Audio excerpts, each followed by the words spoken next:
जय श्री माता जी। आज हम कुंडलिनी का विज्ञान सीखना शुरू करते हैं। ये हमारी वर्टिब्री है जो वर्टिब्रल कॉलम का एक पार्ट है।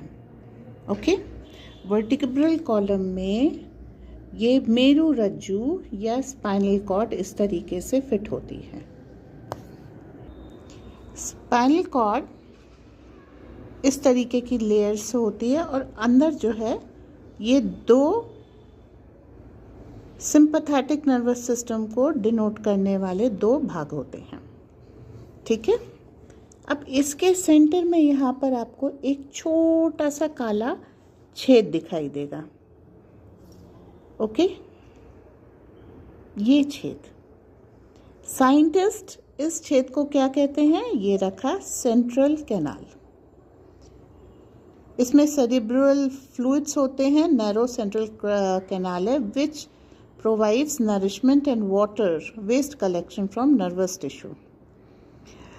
लेकिन कोई डिफाइंड इसका एक्सप्लेनेशन इनके पास नहीं है कि ये सेंट्रल कैनाल यहाँ पर क्यों है। इसको ज़्यादा अच्छी तरीके से हम इस डायग्राम में देख सकते हैं। ये जो छेद है ये सेंट्रल कैनाल है। एक्चुअली जो भारतीय साइंस है, माइथोलॉजी नहीं साइंस, इसमें इस सेंट्रल कैनाल में 3 नाड़ियां बहती हैं, इड़ा, पिंगला, सुषुम्ना। ये मेरा मिरर इमेज है। अगर मेरे सामने बैठे व्यक्ति पे मुझे बताना है तो ये सत्य है।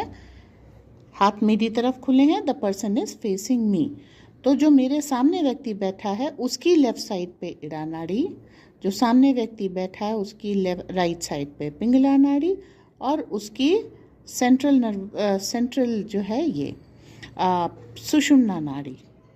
तो ये है left sympathetic nervous system, right sympathetic nervous system, central parasympathetic nervous system. ये पूरा इस नाड़ी में बहता है। अगर हम अपनी पीठ को देखें तो हमारा इड़ा नाड़ी ये मेरी तरफ, ये इड़ा नाड़ी, ये पिंगला नाड़ी और बीच में सुषुम्ना नाड़ी जाएगी। अब हम इस भाग को, हिप बोन को ध्यान से देखते हैं। हिप बोन में यहाँ पर ये कुछ हड्डियाँ कॉसिक्स बनाती हैं जो आपस में जुड़ गई हैं। यही हमारा मूलाधार है। डिटेल में देखते हैं।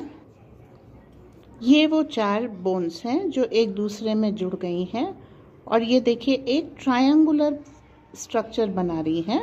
ये हमारा मूलाधार है। किस तरह?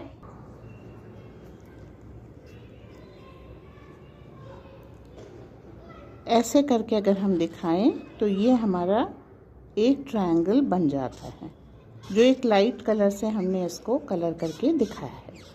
ये एक ट्रायंगल है जो नीचे की ओर पॉइंट करता है। ये हमारा मूलाधार है। इसके अंदर माँ कुंडलिनी और मूलाधार चक्र है।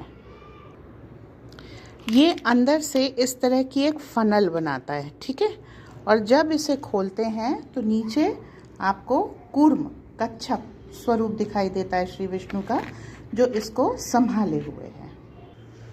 तो जो कोन है वो अंदर से इस तरह से हॉलो होता है। अब इसके अंदर क्या क्या चीज़ें हैं? इस कोन में ऐसा 4 भुजाओं वाला मूलाधार चक्र है। इस पूरे को मूलाधार कहते हैं और ये मूलाधार चक्र जो उसका सेंटर है और ये उसकी 4 पंखुड़ियाँ हैं। अब ये सेंटर जैसा कि दिख रहा है वैसा ये एक 2D नहीं 3D स्ट्रक्चर है। ठीक है, ये इस तरीके से शेप आती है इसकी। ठीक है, ये 3D पिरामिड जैसा स्ट्रक्चर है। तो मूलाधार के लिए जहाँ भी हम वो करेंगे, देखेंगे तो वहाँ पे हमको पिरामिड मिलेंगे। ये पिरामिड विश्व भर में हर जगह बने, 27 जगह बने होंगे और ये कुंडलिनी की, श्री कुंडलिनी की पूजा करने के लिए। तो अब श्री कुंडलिनी कहाँ है? इस मूलाधार के टिप पे सर्पिणी रूप में श्री कुंडलिनी विराजमान है। जैसा कि आप देख सकते हैं ये 3.5 कुंडल में यहाँ पर विराजमान शक्ति हैं।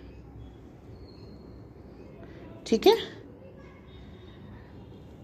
ऐसे ये मूलाधार चक्र को लपेटे हुए सुप्तावस्था में पड़ी रहती हैं।